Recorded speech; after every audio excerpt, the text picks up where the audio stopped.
2005-6 दरम्यानचा तो काळ.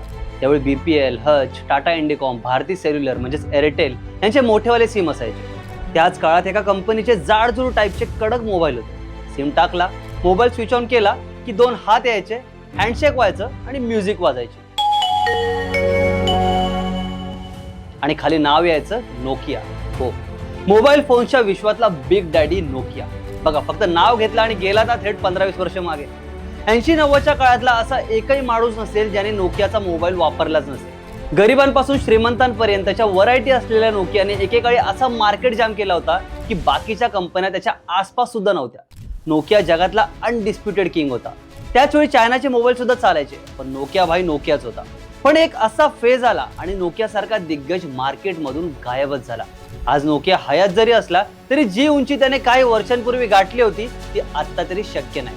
पण नोकियाचा डाऊनफॉलला नेमकी कारण काय होती?